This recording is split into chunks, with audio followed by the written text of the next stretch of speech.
আসসালামু আলাইকুম বন্ধুরা, আসমিনা কুকিং চ্যানেল প্রতিদিনের মতো আজকে আরও একটি নতুন রেসিপি আপনাদের সঙ্গে শেয়ার করবে। পাকা আম দিয়ে কীভাবে বাড়িতেই সহজে আমসত্ত্ব বানানো যায় সেই রেসিপিটা আপনাদের সঙ্গে শেয়ার করবে, যেটি হচ্ছে অত্যন্ত সহজ রেসিপি। তো ভিডিওটা স্কিপ না করে পুরোপুরি দেখে যাবেন। আমি এখানে দুটো আম নিয়েছি, আমগুলো এভাবে কেটে কুচি কুচি করে নিয়েছি, একটা ব্লেন্ডারে দিয়ে দেবো। খুব অল্প উপকরণেই হয়ে যায়, আম চিনি দিয়েই এই আমসত্ত্ব তৈরিটা হয়ে যাবে।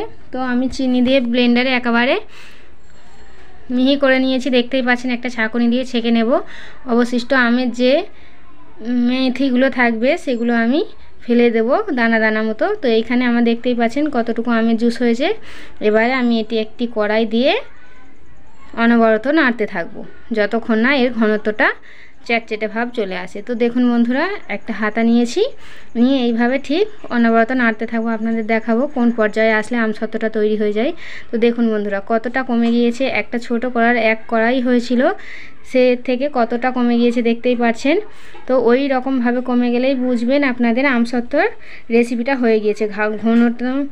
ঘনত্বটাও আপনারা ঠিক বুঝতে পেরেছেন কতটা ঘনত্ব হবে। তো আমি একটা বাসনে, স্টিলের বাসন নিয়েছি, সেখানে তেল ব্রাশ করে নেব। নেওয়ার পর অল্প কিছু দিয়ে এভাবে ঘুরিয়ে নেব।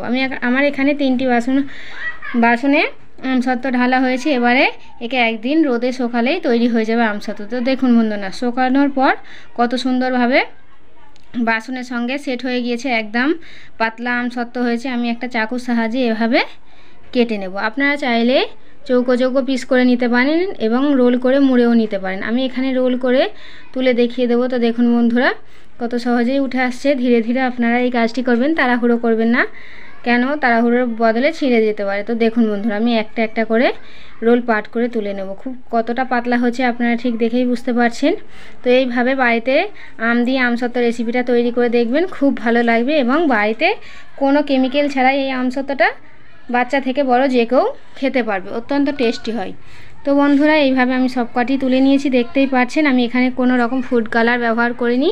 পাকা হলুদ আম থেকেই যেরকম কালার এসেছে ঠিক সেই কালারটাই আমসত্ত্বর এসেছে, আপনারা দেখতেই পাচ্ছেন। বাড়িতে থাকা আম দিয়েই সহজেই কিভাবে আমসত্ত্ব তৈরি করা যায় আপনাদের রেসিপিটা শেয়ার করলাম।